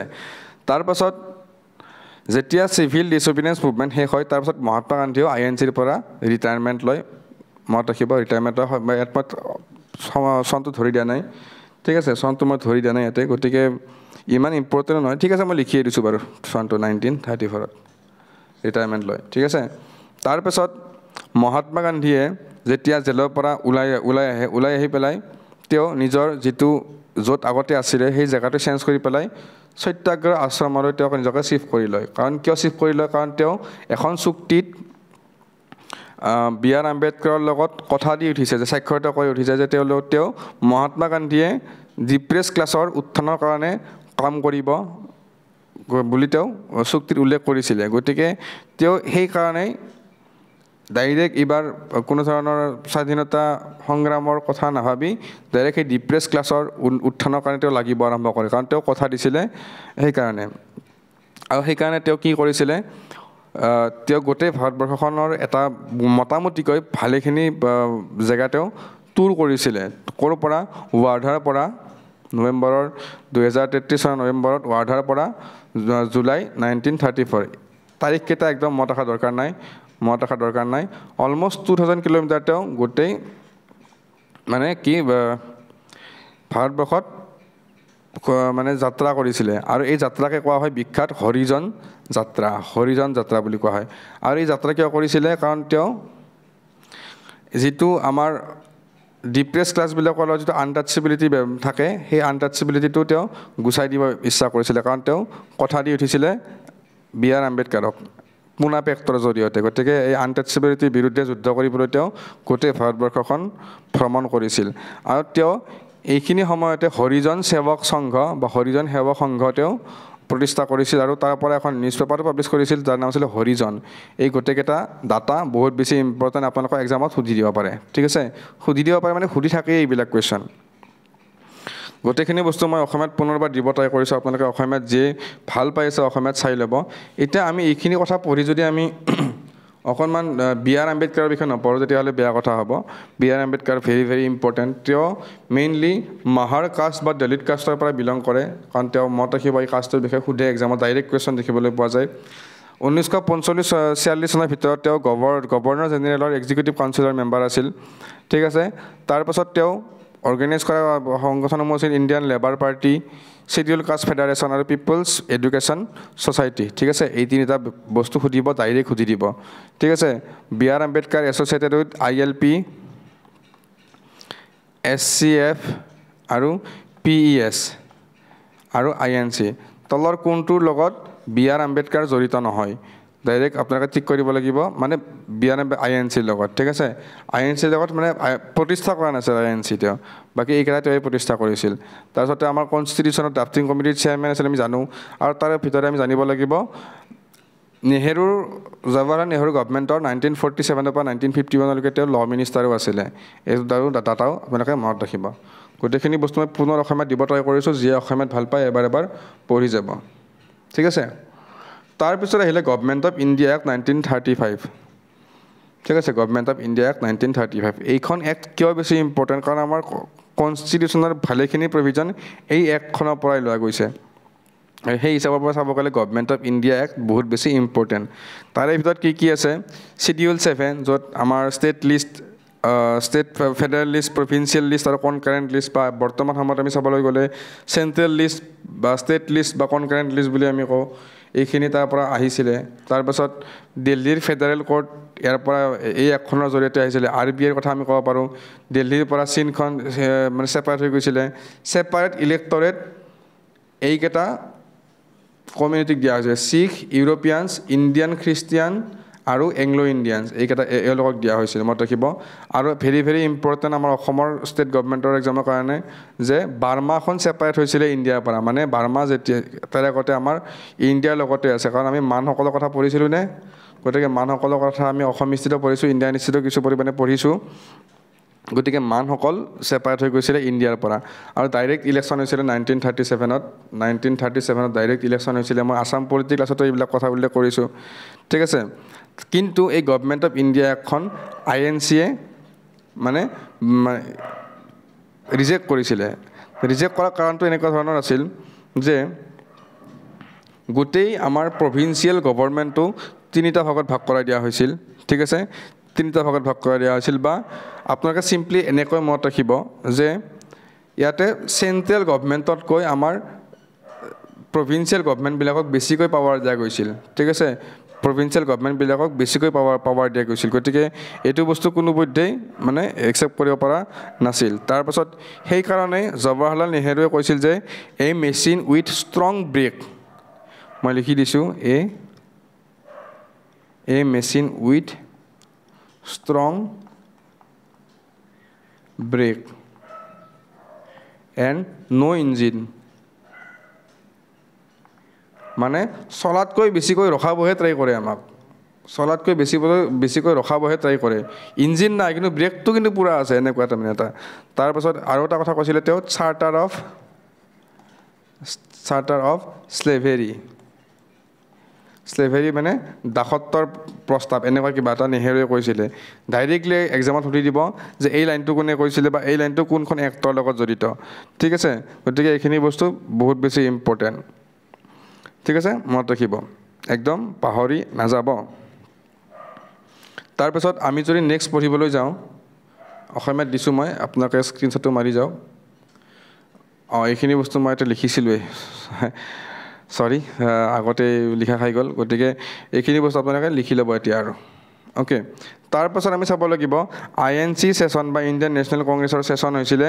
1938। প্ৰেচিডেণ্ট কোন আছিলে? সুভাষ চন্দ্ৰ বোস। আৰু ক'ত হৈছিলে? হৰিপুৰাত হৈছিলে। আৰু এইখিনি সময়তে নেশ্যনেল প্লেনিং কমিটি 1938ত প্ৰতিষ্ঠা কৰা হৈছিলে। আৰু ইয়াৰ বিষয়ে আমাক ক'ত লাগিব? প্লেনিং কমিশ্যন অফ ইণ্ডিয়াৰ যিটো মোৰ ক্লাছ, তাতেও এইবিলাক কথা মই উল্লেখ কৰিছোঁ। তাতে জিকেত ডাইৰেক্ট কুৱেশ্যন সুধিব, ঠিক আছে, ডাইৰেক্ট কুৱেশ্যন সুধিব। গতিকে তাতেও ইয়াৰ বিষয়ে ডিটেইলছত পঢ়িব পাব, ঠিক আছে। তাৰপাছত এইখিনি সময়তে সুভাষ চন্দ্ৰ বোসে মিলিটেণ্ট পলিটিক্সটো মানে বেছিকৈ বিচাৰিছিলে, যে অকণমান মানে কি মিলিটেণ্ট হ'ব লাগে বস্তুবিলাক। তাৰপাছত আহিলে ত্ৰিপুৰী ক্ৰাইচিছ। ত্ৰিপুৰী ক্ৰাইচিছ কিয় ইম্পৰ্টেণ্ট? সেইটো আমি অকণমান পঢ়িব লাগিব। ত্ৰিপুৰী ক্ৰাইচিছখনত আমাৰ যেতিয়া আমি জানো যে সুভাষ চন্দ্ৰ বোস আৰু গান্ধীৰ মাজত আইডিঅ'লজিৰ অকণমান ক্লেছ আছিলে, কিন্তু এনেকুৱা নহয় যে আমি এইটো বস্তু বহুতেই ভুল কৰোঁ যে মহাত্মা গান্ধীয়ে কামবিলাক শুদ্ধ বা সুভাষ চন্দ্ৰ বোসে কাম কৰাবিলাক শুদ্ধ, কোনো পধ্যে নহয়। দুয়োগৰাকীয়ে যি কাম কৰিছে দুয়োগৰাকীৰ কামেই তেওঁলোকৰ সময়ৰ কাৰণে শুদ্ধ হয়, ঠিক আছে। কাৰণ জাতিৰ পিতা নামটো কোনে দিছিলে? মনত ৰাখিব, এনেকুৱা কথাবিলাক। গতিকে কোনো ধৰণৰ আইডিঅ'লজিকেল ক্লাছ আছিলে। গতিকে এই ত্ৰিপুৰী ক্ৰাইচিছত এইখনত ত্ৰিপুৰা ছেশ্যনতো প্ৰেচিডেণ্ট কোন আছিলে? সুভাষ চন্দ্ৰ বোসে আছিলে,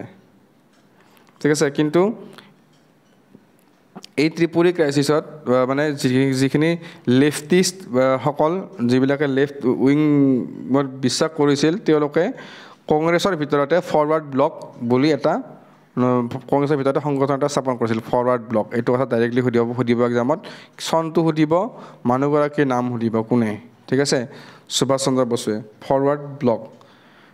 ঠিক আছে, ডাইৰেক্টলি এক্সামত সুধিব, ঠিক আছে। তাৰপিছত আমি তেতিয়া যাব লাগিব লাহে লাহে আমাৰ 1940 আহিল, যেতিয়া আমাৰ লাহেকৈ ৱৰ্ল্ড ৱাৰো আৰম্ভ হ'ব। কিন্তু তাৰ আগতে কি হৈছিলে? ডিমাণ্ড ফৰ পাকিস্তান, ঠিক আছে। যিহেতু লাহে লাহে স্বাধীনতাৰ ওচৰলৈ গৈ আছিলে, মানে মুছলিম লীগেও ভাবি আছিলে যে আমি সোনকালে আমাৰ নিজৰ দেশখন ল'ব লাগিব। কাৰণ 1937 চনৰ মই যিটো ইলেকশ্যনৰ কথা ক'লোঁ, তাতে মুছলিম লীগ বৰ বেয়াকৈ পৰাজিত হৈছিলে। আৰু যাৰ কাৰণে এতিয়া মহম্মদ আলী জিন্না বা এনেকুৱা চৌধুৰী ৰেহমত আলী এনেকুৱা মানুহবিলাকে কি কৰিছিলে? এতিয়া আৰু আমাক ছেপাৰেট ইলেক্টৰেট নালাগে, আমাক ছেপাৰেট ষ্টেট লাগিব বা ছেপাৰেট কাউণ্ট্ৰি লাগিব, ঠিক আছে, ছেপাৰেট কাউণ্ট্ৰি লাগিব। গতিকে তেওঁলোকে পাকিস্তানৰ ডিমাণ্ড কৰিছিল। গতিকে এতিয়া ডাইৰেক্ট কুৱেশ্যন সুধিব যে পাকিস্তান নামটো কোনে দিছিল? চৌধুৰী ৰেহমত আলী, ডাইৰেক্ট এক্সামত সুধিব, ঠিক আছে। পাকিস্তান নামটো দিছিলে চৌধুৰী ৰেহমত আলী, মনত ৰাখিব। তাৰপাছত কোনটো ছেশ্যনত দিছিল? 1940 লাহোৰ ছেশ্যনত দিছিলে, ঠিক আছে। তাৰপাছত এই যিটো টু নেশ্যন থিয়ৰী আছে, এই টু নেশ্যন থিয়ৰীটো কোনে দিছিলে? টু নেশ্যন থিয়ৰী মানে কি? ভাৰতবৰ্ষখনক ভাগ কৰি ইণ্ডিয়া পাকিস্তান কৰা, মানে এই থিয়ৰীটো দিছিলে মহম্মদ আলী জিন্নাই দিছিলে। কিন্তু গান্ধী আৰু বহুত কংগ্ৰেছ লিডাৰে এইটো একদম ভাল পোৱা নাছিল। অভিয়াছলি ভাল নাপাব, যদি আমি স্বাধীন হোৱাৰ আগতেই এইবিলাক নিজৰ মাজতে ভাগ কৰি লওঁ, তেতিয়া স্বাধীন কেনেকৈ কৰিম আমি দেশখন, হয়নে? গতিকে এইবিলাক বস্তু বহুত বেছি ইম্পৰ্টেণ্ট এক্সাম পাৰ্চপেক্টিভত, ঠিক আছে। তাৰপিছত আমি পঢ়িবলৈ যাওঁ, যেতিয়া ৱৰ্ল্ড ৱাৰ II আৰম্ভ হৈছিলে, তেতিয়া ব্ৰিটিছ গভমেণ্টে সেইখিনি সময়ত ভাইচৰয় কোন আছিলে? Lord Linlithgow. তেওঁ আমাৰ ভাৰতীয়সকলক, কাৰণ 1937 ইলেকশ্যনত INCৰ ভালেখিনি মেম্বাৰ জইন হৈছিলে, ঠিক আছে। INCৰ ভালেখিনি মেম্বাৰ জইন হৈছিলে, চেণ্ট্ৰেল লেজিছলেচাৰলৈ জইন হৈছিলে, মানে নিৰ্বাচিত হৈছিলে। আৰু যেতিয়া 1940 আপোনাৰ World War II আহিলে তেতিয়া ব্ৰিটিছসকলে কোনো ধৰণৰ চিন্তা নকৰাকৈয়ে এইটো বস্তু ঘোষণা কৰি দিলে যে আমি ইণ্ডিয়া মানে World War IIত অংশগ্ৰহণ কৰিব গতিকে এইটো চৰম ইনচাল্টৰ কথা যে আমাক নুসুধাকৈ কিবা এটা ঘোষণা কৰি দিব লগা এনেকুৱা কোন এনেকুৱা মানে কিয় এইটো হ'ল গতিকে গোটেই যি মিনিষ্ট্ৰী হওক বা গোটেই মানুহখিনিয়ে যিবিলাকে ইলেক্ট হৈছিলে চেণ্ট্ৰেল লেজিছলাৰলৈ তেওঁলোকে সকলোৱে ৰিজাইন কৰি দিছিলে কাৰণ তেওঁলোকে এইটো বস্তু ভাল পোৱা নাছিল একদম মনত ৰাখিব ডাইৰেক্টলি কৈ গৈছোঁ এনেকৈ মনত ৰাখিব এক্সামত এটা বস্তু মিছ নহয় সেইটো কথা মই গেৰাণ্টি দিছোঁ এটা বস্তুও মিছ নহয় মনত ৰাখিব আৰু তাৰপিছত আমি চাব লাগিব তাৰপিছত আমি যে চাব লাগিব আগষ্ট অফাৰটো এতিয়া কি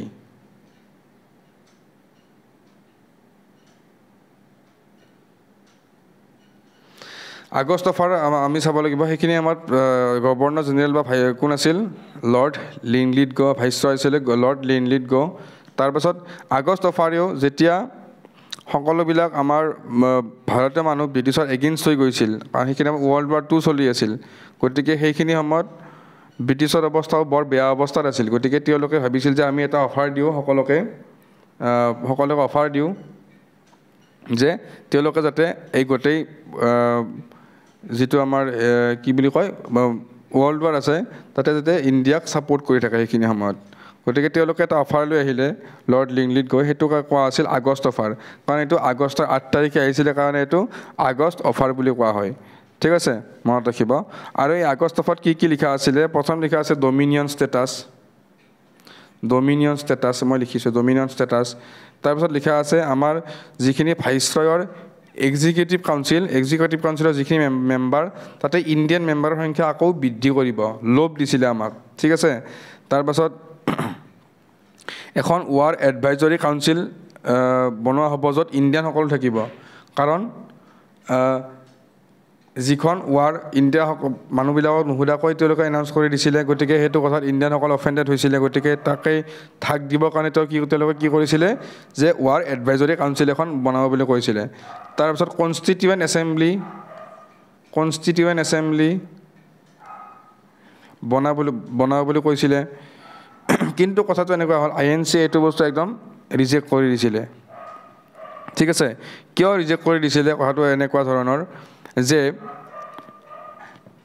আমাক সেইখিনি সময়ত ডমিনিয়ন ষ্টেটাছ নালাগে আমাক লাগে সম্পূৰ্ণ স্বাধীনতা কমপ্লিট ইণ্ডিপেণ্ডেঞ্চ আমাক লাগে গতিকে INC এইটো এই গোটেই আগষ্ট অফাৰটো ৰিজেক্ট কৰিছিলে মনত ৰাখিব আৰু এজ এ ড'ৰ নেইল বুলি কৈছিলে জৱাহৰলাল নেহেৰু এইটো লাইন লিখি ল'ব জৱাহৰলাল নেহেৰু আগষ্ট অফাৰ কি বুলি কৈছিলে এজ এ ড'ৰ নেইল ঠিক আছে জৱাহৰলাল নেহেৰুৱে কৈছিলে ৰাতিপুৱা 4টা বজাত মই ৰেকৰ্ডিং কৰি আছোঁ কুকুৰবিলাকে ভুকি আছে আপোনালোকে অলপমান ইগন'ৰ কৰিব ঠিক আছে ক্লাছটোত গুৰুত্ব দিব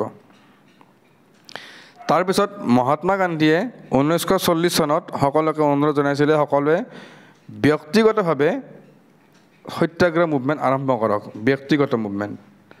ব্যক্তিগত সত্যাগ্ৰহ মানে কি ব্যক্তিগত সত্যাগ্ৰহ মানে এনেকুৱা ধৰণৰ এটা আমি সত্যাগ্ৰহ আন্দোলনত যিটো কাম কৰিছিলোঁ আমাৰ সেইবিলাক কামেই কৰিম কিন্তু আমি কোনো ধৰণৰ মাছ মুভমেণ্ট নকৰোঁ এইবাৰ ঠিক আছে আমি নিজেই নিজৰ কামবিলাক কৰি যাম ঠিক আছে আৰু কুৱেশ্যন সুধিব যে ইণ্ডিভিজুৱেল সত্যাগ্ৰহ চনটো সুধিব 1940 বা প্ৰথম সত্যাগ্ৰহী কোন আছিল আচাৰ্য বিনোবা ভাৱে ডাইৰেক্টলি কুৱেশ্যন সুধিব directly this will be your again 3 star point আৰু ছেকেণ্ডটো 3 ষ্টাৰ পইণ্ট আগতে ছেকেণ্ডটো নুসুধা আছিল কিন্তু লাষ্ট কেইবছৰত ছেকেণ্ডটো সোধে এতিয়া ফাৰ্ষ্টটো সুধি ব'ৰ হৈ গৈছে চাগে তো ছেকেণ্ডটো সোধে এতিয়া তাৰপাছত আহিলে ক্ৰিপছ মিছন যেতিয়া আগষ্ট অফাৰখন ফেইল হ'ল তেতিয়া ইণ্ডিয়াক ভাৰতীয়সকলক টোপ দিবৰ কাৰণে বা লোভ দিবৰ কাৰণে আকৌ আহিলে ক্ৰিপছ মিছন আৰু এইখন হেড কোন আছিলে ছাৰ ষ্টেফাৰ্ড ক্ৰিপছ এটা এষ্টমাই স্মল লেটাৰ দিয়া গ'ল আৰু ব্ৰিটিছৰ কেবিনেট মিনিষ্টাৰ আছিলে 1942 আহিছিলে ভেৰি ভেৰি ইম্পৰ্টেণ্ট মনত ৰাখিব আৰু এই যিখন ক্ৰিপছ মিছন এওঁলোকৰো মানে কি আছিলে যিটো প্ৰপ'জেল আছে তেওঁলোকে কৈছে যে আমি ডমিনিয়ন ষ্টেটাছ দিম বা আমি কমনৱেলথত ইণ্ডিয়াক যোগদান কৰাই দিম কমনৱেলথ মানে কি যিবিলাক জেগাত আগতে ব্ৰিটিছসকলে শাসন কৰি গৈছিলে সেই জেগাবিলাকক কমনৱেলথ নেশ্যন বুলি কোৱা হয় আৰু কমনৱেলথ দেশবিলাকতো কমনৱেলথ গেমছতো সেই দেশবিলাকেহে পাৰ্টিচিপেট কৰে য'ত ব্ৰিটিছসকলে শাসন কৰি গৈছিলে কমনৱেলথ নেশ্যন আমি যোগদান কৰাই দিম বা আমাৰ ইউনাইটেড নেশ্যন অৰ্গেনাইজেশ্যন তাতো আমি ভাৰতবৰ্ষক যোগদান কৰাই দিম এইবিলাক টোপ দিছিল এইবিলাক টোপ আছিল আৰু যদি আপোনালোকে UN বা ইণ্টাৰনেশ্যনেল অৰ্গেনাইজেশ্যনৰ ক্লাছটো কৰা নাই ক্লাছটো কৰি ল'ব ঠিক আছে দিয়া আছে আমাৰ চেনেলত এতিয়া কথাটো হ'ল UN-ত জইন কৰাই দিব বুলি কৈছিল ঠিক আছে গতিকে এইবিলাক টোপ দি ভাৰতীয়সকলক ডমিনিয়ন ষ্টেটাছ দিব খুজিছিল কিন্তু ভাৰতীয়সকলক কি লাগে ডমিনিয়ন ষ্টেটাছ নালাগে আমাক লাগে কি কমপ্লিট ইণ্ডিপেণ্ডেঞ্চ সম্পূৰ্ণ স্বাধীনতা আমাক লাগে ঠিক আছে আমাক সম্পূৰ্ণ স্বাধীনতা লাগে আৰু সেইকাৰণে এই গোটেই ক্ৰিপছ মিছনখনো INC-য়ে ৰিজেক্ট কৰিছিল ঠিক আছে আৰু মহাত্মা গান্ধীয়ে ইয়াক কি বুলি কৈছিল পোষ্ট ডেটেড চেক সময় পাৰ হৈ যোৱা এখন চেক ঠিক আছে পোষ্ট ডেটেড চেক বুলি কৈছিল very very important post dated check শব্দটো বহুত বাৰ এক্সামত সুধিছে বহুত বাৰ আপোনালোকে ইমাজিনো কৰিব নোৱাৰে যদি কিমান বাৰ এক্সাম দিছে নাজানো যদি বহুত বেছি এক্সাম দিছে এইবিলাক কুৱেশ্যন পায়ে থাকে এক্সামত ঠিক আছে আৰু তেওঁলোকে কৈছিলে যে কনষ্টিটিউৱেণ্ট এছেম্বলি এখন বনাই দিব এই ক্ৰিপছ মিছনৰ জৰিয়তে কৈছিলে আৰু কনষ্টিটিউৱেণ্ট এছেম্বলিৰ যিবিলাক মেম্বাৰ হ'ব সেইবিলাক পাৰ্টলি ইলেক্টেড হ'ব পাৰ্টলি নমিনেটেড হ'ব মানে যিবিলাক আমাৰ ডাইৰেক্ট ষ্টেটবিলাক আছে তেওঁলোকে ডাইৰেক্টলি ইলেক্ট কৰিব তেওঁলোকৰ মেম্বাৰ আৰু যিখিনি প্ৰিন্সলি ষ্টেট আছে তেওঁলোকে নমিনেট কৰি পেলাই আনিব কিন্তু এই গোটেইখিনি বস্তুৱে কি কৰিছিলে আমাৰ INC-য়ে ৰিজেক্ট কৰিছিলে গতিকে ক্ৰিপছ মিছনৰ সময়টো ইম্পৰ্টেণ্ট পোষ্ট ডেটেড চেকটো ইম্পৰ্টেণ্ট ঠিক আছে তাৰপিছত আহিব আমাৰ চবতকৈ বেছি important quit India movement quit India movement যদি আমি চাবলৈ যাওঁ quit India movement finally approve কৰিছিলে 8 আগষ্টত আৰম্ভ হৈছিলে আৰু এপ্ৰুভ কৰিছিলে বম্বে ছেশ্যনত বম্বেত যিখন ছেশ্যন হৈছিলে 1942ত তাতে এই কুইট ইণ্ডিয়া মানে এই কমিটিখনে কুইট ইণ্ডিয়া মুভমেণ্ট এপ্ৰুভ কৰিছিলে ঠিক আছে গান্ধীয়ে এটা স্পীচ দিছিলে ডু অৰ ডাই এতিয়া মই আপোনাক প্ৰমিছ কৰিছিলোঁ যে মই এটা কথা কৈ দিম যে মহাত্মা গান্ধী অহিংসাৰ পথ কিয় অৱলম্বন কৰিছিল চাওক মহাত্মা গান্ধী মানুহগৰাকী বহুত স্মাৰ্ট আছিল পলিটিকেলি মহাত্মা গান্ধী এটা বস্তু বুজি পাইছিল যে আমি যদি কিবা হিংসাত্মক কাৰ্য কৰিবলৈ যাওঁ ইয়াতে তেতিয়াহ'লে কি হ'ব যিমানবিলাক ডাঙৰ ডাঙৰ লিডাৰ আছে সকলোবিলাককে পুলিচে এৰেষ্ট কৰিব আৰু এৰেষ্ট কৰাৰ ফলত কি হ'ব যিমানে ডাঙৰ মুভমেণ্ট আমি নকৰোঁ কিয় মুভমেণ্টটো ফেইল হ'ব গতিকে মহাত্মা গান্ধীয়ে মুভমেণ্টটো দীঘলীয়াকৈ ষ্টাৰ্ট কৰিব বিচাৰিছিল যাতে ব্ৰিটিছ আমি মুভমেণ্টটো কৰিম আৰু ব্ৰিটিছসকলে আমাক এৰেষ্ট কৰাৰ কাৰণে একো চান্সো নাপায় ঠিক আছে কাৰণ আমি কৰিলোৱে যেনিবা দুটা ঘৰ দুখন গাড়ী জ্বলাই দিলোঁ দিয়াৰ পিছত সকলোবিলাক এৰেষ্ট কৰি ভৰাই থৈ দিলে একো মুভমেণ্টেই নহ'ল গতিকে তেনেকুৱা এটা মুভমেণ্ট কেতিয়াও নহয় কিন্তু অকণমান যদি আমি চাবলৈ যাওঁ ডু অৰ ডাই ইমান বেছি অহিংসামূলক ষ্টেটমেণ্টটো মানে স্পীচটো নাছিলে এইটো কৰা বা মৰা ঠিক আছে গতিকে মনত ৰাখিব ডু অৰ ডাই বুলি কোনে কৈছিলে মহাত্মা গান্ধীয়ে কৈছিলে আৰু যিটো কুইট ইণ্ডিয়া শ্লোগানটো এই শ্লোগানটো কোনে আৰম্ভ কৰিছিলে ইউচুফ মেহৰালীয়ে এই কুইট ইণ্ডিয়া শ্লোগানটো দিছিলে ঠিক আছে একদম মনত ৰাখিব এক্সামৰ পাৰ্চপেক্টিভত বহুত বহুত বেছি ইম্পৰ্টেণ্ট ঠিক আছে আৰু এই যিটো আমাৰ বম্বে ছেশ্যনৰ যিটো কুইট ইণ্ডিয়া মুভমেণ্টৰ ৰিজলিউশ্যন এইটো প্ৰপ'জ কৰিছিলে কোনে নেহেৰুৱে আৰু ছেকেণ্ডাৰ কোন আছিলে ইয়াৰে বল্লভ ভাই পেটেল এইটো যিয়ে অকণমান পলিটিক্সৰ বিষয়ে জানে এতিয়ালৈকে গম পায় প্ৰপ'জাৰ ছেকেণ্ডাৰ কোন কোন থাকে বা যিয়ে আগতে কলেজত বা ইউনিভাৰ্চিটিত ইলেকশ্যন খেলিছিলে গম পায় গতিকে চাব এইখিনি বস্তু মনত নাৰাখিলেও কথা নাই মই মনত ৰাখিব কোৱা নাই এইখিনি বস্তু ঠিক আছে তাৰপাছত 8 আগষ্টত যেতিয়া আমাৰ গোটেই মুভমেণ্টটো আৰম্ভ হ'ল 9 আগষ্ট তাৰিখে আমাৰ যিখিনি ডাঙৰ ডাঙৰ লিডাৰ আছিলে সকলোবিলাক লিডাৰকে ব্ৰিটিছ চৰকাৰে পুলিচে এৰেষ্ট কৰি লৈ গ'ল ঠিক আছে আৰু এৰেষ্ট কৰি লৈ গ'ল তাকে কোৱা হয় অপাৰেশ্যন 0 আৱাৰ কিন্তু এইবাৰ মুভমেণ্টত এটা প্লাছ পইণ্ট আছিলে আগতে কি আছিলে মহাত্মা গান্ধীক এৰেষ্ট কৰি লৈ গ'ল মানে কি গোটেই মুভমেণ্টটো বন্ধ হৈ গ'ল এইবাৰ কিন্তু সেইটো হোৱা নাছিলে মহাত্মা গান্ধীক এৰেষ্ট কৰি লৈ যোৱাৰ পিছতো অৰুণা আসিফ আলী ঠিক আছে অৰুণা আসিফ আলী মনোহৰ লোহিয়া বা আমাৰ সুচিতা কৃপলানী উষা মেহতা এনেকুৱা ধৰণৰ মানুহবিলাকে লিড কৰি আছিল এইবাৰ গতিকে কুইট ইণ্ডিয়া মুভমেণ্টটো ইমান সোনকালে বন্ধ হোৱা নাছিল আৰু হিন্দু মহাসভা আৰু কমিউনিষ্ট পাৰ্টি হিন্দু মহাসভা যিয়ে লিড কৰি বিনায়ক দামোদৰ সাৱৰকাৰে লিড কৰি আছিল তেওঁ আৰু কমিউনিষ্ট পাৰ্টিয়ে অপ'জ কৰিছিল ঠিক আছে এই কুইট ইণ্ডিয়া মুভমেণ্টটো তেওঁলোকে ছাপোৰ্ট কৰা নাছিল তাৰপাছত সেই 1943 চনৰ 23 মাৰ্চত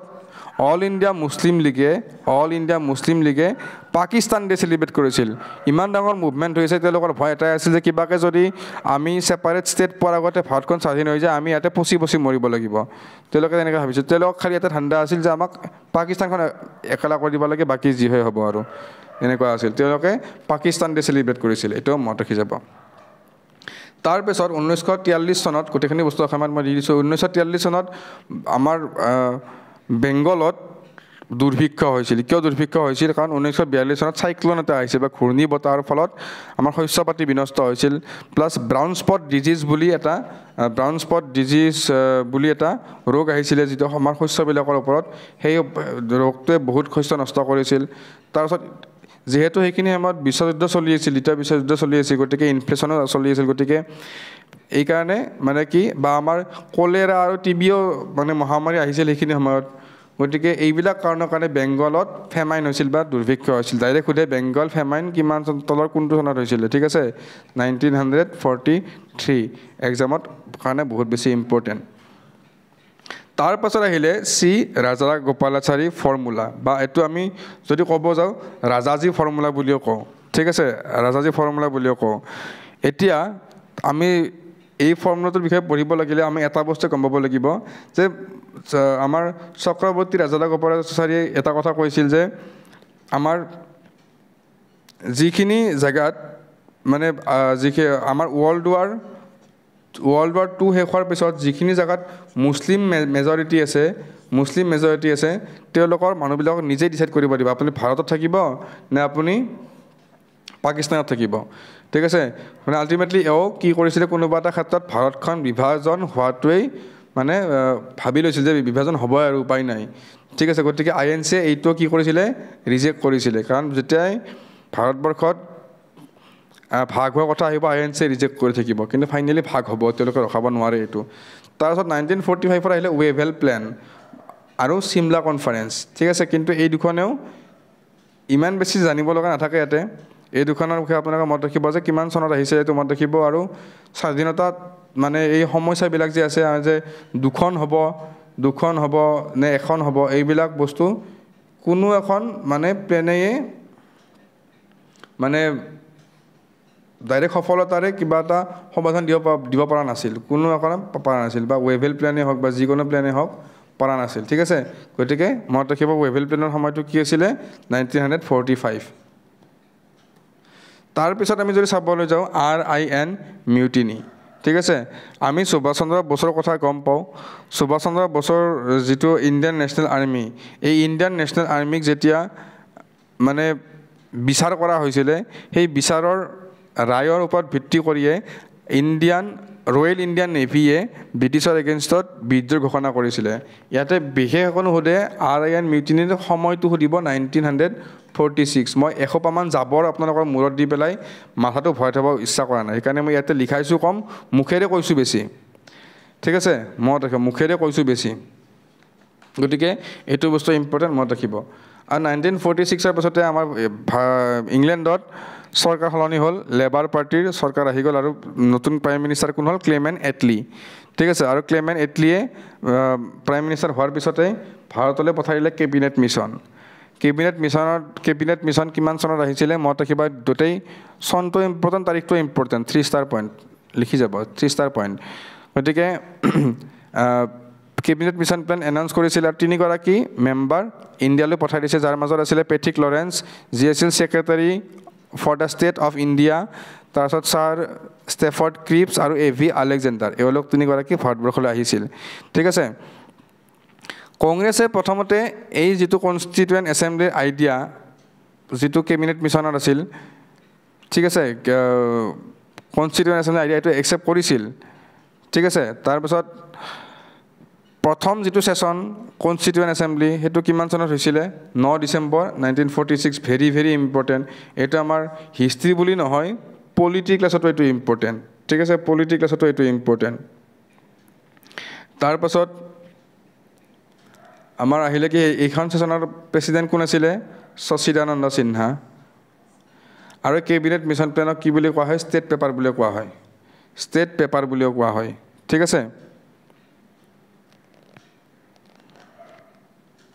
ভেৰি ভেৰি ইম্পৰ্টেণ্ট, মনত ৰাখিব।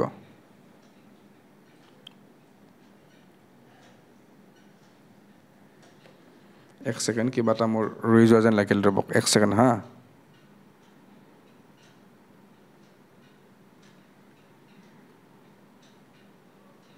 অ'কে, এইটো মই ইয়াতে এটা ডাঙৰ কথা কৈ গৈছিলোঁ যে ইয়াতে চেণ্ট্ৰেল আৰু ষ্টেটৰ কথা মই কোৱাতে কৈছিলোঁ যে ষ্টেটবিলাকক বেছি পাৱাৰ দিয়া গৈছে, এইটো ইয়াত নহয়, এইটো মই উল্টা হৈ গ'ল, এইটো কেবিনেট মিছন প্লেনত আছিলে, মই এতিয়াহে মনত পৰিলে, চৰি। কেবিনেট মিছন প্লেনত গভৰ্ণমেণ্ট অফ ইণ্ডিয়া এক্টত এনেকুৱা ধৰণৰ কোনো কথা কোৱা নগৈছিল। গভৰ্ণমেণ্ট অফ ইণ্ডিয়া এক্টত আল্টিমেটলি পাৱাৰটো ব্ৰিটিছে নিজৰ লগতে ৰাখিছিল, কাৰণ ইয়াৰ পিছতে লাহে লাহে হেৰি হ'ব, মানে কি হ'ব, তেওঁলোকে ব্ৰিটিছবিলাকে সৰু হ'ব ষ্টাৰ্ট কৰিব, ঠিক আছে। কেবিনেট মিছন প্লেনতহে কি কৰিছিলে যে আমাৰ ষ্টেটৰ পাৱাৰটো বঢ়াই দি পেলাই চেণ্ট্ৰেলৰ পাৱাৰটো কমাই আনিছিল, আৰু যি কাৰণে এইটো প্ৰভিজন কিন্তু INC একচেপ্ট কৰা নাছিল। INC এটা প্ৰভিজনে একচেপ্ট কৰিছিল কেবিনেট মিছন প্লেনৰ, সেইটো হৈছে কনষ্টিটিউৱেণ্ট এছেম্বলি, যিয়ে কনষ্টিটিউশ্যনখন বনাব, ঠিক আছে, মনত ৰাখিব। গোটেইখিনি বস্তু অসমীয়াত দি দিছোঁ মই, চাই ল'ব। তাৰপাছত আহিব ডাইৰেক্ট একশ্যন ডে। এইফালে যিমানেই স্বাধীনতাৰ কাৰণে ওচৰ চাপি আহিছে, সেইফালে মুছলিম লীগৰ সিমান টেনশ্যন হৈ আছে যে আমাক কেতিয়াও দেশখন দিব। আৰু তাৰ কাৰণে কি কৰিছে, ডাইৰেক্ট একশ্যন ডে পালন কৰিছিলে কোনে, মুছলিম লীগে। ডাইৰেক্ট একশ্যন ডে মানে কি, যেতিয়া এইবিলাক কাম হৈ আছিলে, কেবিনেট মিছন আহিলে, কনষ্টিটিউৱেণ্ট এছেম্বলি আহিলে, সকলোবিলাক আহি থকাৰ সময়তে মহম্মদ আলী জিন্নাই এটা কথা কৈছিলে যে এতিয়া আৰু কাকো ৰখি থকা সময় নাই, এইডাৰ ডিভাইড ইণ্ডিয়া অৰ ডেষ্ট্ৰয় ইণ্ডিয়া, মানে হয়তো ইণ্ডিয়াখন ভাগ কৰি দিয়ক, নহয় ধ্বংস কৰি দিয়ক। যাৰ কাৰণে আমাৰ বিভিন্ন জেগাত আন্দোলনো হৈছিল, বহুত ভায়োলেঞ্চো হৈছিল, মনত ৰাখিব, বহুত ভায়োলেঞ্চ হৈছিল, মানুহ মৰামৰি হৈছিল, মোটামুটি 6,000ৰ আশে পাশে মানুহ মৰিছিল, ঠিক আছে, 6,000ৰ আশে পাশে মানুহ মৰিছিল। গতিকে সেইটো কোৱা হয় ডাইৰেক্ট একশ্যন ডে, যে পাকিস্তানে এইটো মানে মুছলিম লীগে এইটো ভাবিছিল যে হয়তো ভাৰতখন ধ্বংস কৰি দিয়া, নহয়তো আমাক পাকিস্তানখন দি দিয়া, এনেকুৱা এটা পৰিৱেশ, ঠিক আছে। তাৰপাছত আহিলে মাউণ্ট বেটেন প্লেন। আমি লাহে লাহে আহি পেলাই শেষ পৰ্যায়ত উপস্থিত হৈছিলোঁ। মাউণ্ট বেটেন প্লেনত কেতিয়া আহিছিলে, 3 জুন 1947, অ'কে। আৰু এই প্লেনখনৰ জৰিয়তে ইণ্ডিয়া আৰু পাকিস্তান ভাগ হৈ গৈছিলে, ঠিক আছে। তাৰপিছত বেংগল আৰু পাঞ্জাৱ, বেংগল আৰু পাঞ্জাৱ ক'ত আছে, আমাৰ ইণ্ডিয়াখন যদি এনেকুৱা হয়, মই ছবি আঁকাত ভাল বুলি সকলোৱে জানে, গতিকে কোনেও নাহাঁহিব, ইণ্ডিয়াখন যদি এনেকুৱা হয়,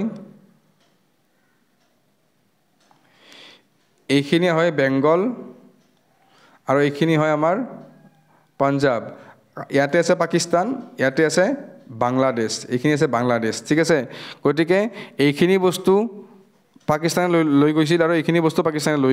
লৈ গৈছিল, ঠিক আছে। তেওঁলোকৰ ডিমাণ্ড এইখিনি আছিল, কাৰণ এইখিনি জেগাত কি আছিলে, মুছলমান মেজৰিটি আছিলে। এতিয়া আপোনালোকে মোক কওক, আপোনালোকে যে ঘৰ বান্ধিব লাগে, ঘৰ বান্ধা জেগাটো আপোনালোকে কেনেকৈ ভাবিব যে মই আধা মাটি জালুকবাৰীত লওঁ, আধা মাটি বেলতলাত লওঁ, ঘৰ বান্ধিব লাগে, মই ল'লে জালুকবাৰীতে ল'ম, নহ'লে মই বেলতলাতে ল'ম। কিন্তু তেওঁলোকে এইখিনি লৈ গৈছিলে আৰু এইখিনি লৈ গৈছিলে, এইখিনি আছিলে ইষ্ট পাকিস্তান, এইখিনি আছিলে পাকিস্তান। তো তেনেকুৱা ধৰণৰ কথাবিলাক মই আজিলৈকে বুজি নাপালোঁ, কি মানে আৰু কেনেকুৱা আৰু কথাবিলাক, চৰি। এতিয়া কথাটো হ'ল কি, যিখিনি বেংগলত থকা মানুহখিনি আছিলে, তেওঁলোকৰ হাতত নিজৰ ডিচিশ্যন থাকিব, তেওঁলোকে পাকিস্তানত যাব বিচাৰে নে ইণ্ডিয়াত থাকিব ইচ্ছা কৰে, তেওঁলোকে নিজে ভোট কৰিব পাৰিব, নিজৰ ইচ্ছামতে থাকিব পাৰিব। বা পাঞ্জাৱত যিখিনি মানুহ আছিলে, তেওঁলোকৰ ওপৰতো সেইখিনিত মানে ৰাইট থাকিব, তেওঁলোকে ইচ্ছা কৰিলে পাকিস্তান গুচি যাব পাৰে বা ইণ্ডিয়াত থাকি যাব পাৰে, ঠিক আছে, ডিচাইডেড বাই ভোট। তাৰপিছত যিটো নৰ্থ ৱেষ্ট, সেইটো লিখা আছে, চিলেট ৰিজনটো পাকিস্তানৰ লগত এড কৰি দিয়া গ'ল, অসমৰ চিলেট ৰিজনটো। মোক নুসুধিব পাকিস্তানৰ কেনেকুৱা হ'ল, বাংলাদেশৰ লগতহে আছিল, এইবিলাক কথা আৰু এটা বুজাই নাথাকোঁ, ঠিক আছে, কাৰণ কৈয়ে দিছোঁ দিয়ক। আৰু বাংলাদেশ সেইখিনি আৰু পাকিস্তানতে আছিল ন, সেইটোৱে কথা। গোটেইখিনি বস্তু মই অসমীয়াত দি দিছোঁ, স্ক্ৰীনশ্বটটো মাৰি যাওক। তাৰপাছত ফাইনেলি আহিলে ইণ্ডিয়ান ইণ্ডিপেণ্ডেঞ্চ বিল। ইণ্ডিয়ান ইণ্ডিপেণ্ডেঞ্চ বিল পাছ কিমান চনত হৈছিল, 18 জুলাই 1947। কোন আছিলে, কিং জৰ্জ 6, আৰু এইখনক কোৱা হয় the Indian independent act, very very important, মনত ৰাখিব। তাৰপিছত 1947 চনত 15 আগষ্টত আমি দেশখন স্বাধীন কৰি দিওঁ, ঠিক আছে। তো আমাৰ ইণ্ডিয়ান হিষ্ট্ৰী ক্লাছ ইয়াতে শেষ। যদি কিবা সৰু সৰু প্ৰশ্ন থাকে, আমি MCQ আকাৰত 5000 MCQ চিৰিজ চলি আছে, তাত কভাৰ কৰাই দিম। MCQ বিলাক চাব, বিশেষকৈ ভেৰি ভেৰি ইম্পৰ্টেণ্ট হ'ব, কাৰণ প্ৰেক্টিছৰ কাৰণে হয় এইবিলাক। কনচেপচুৱেল ক্লাছবিলাক চাব ক্লিয়াৰিটিৰ কাৰণে, ঠিক আছে বহুত বিশেষ সময় নলওঁ আজিলৈ এৰিছোঁ থেংক ইউ গুড বাই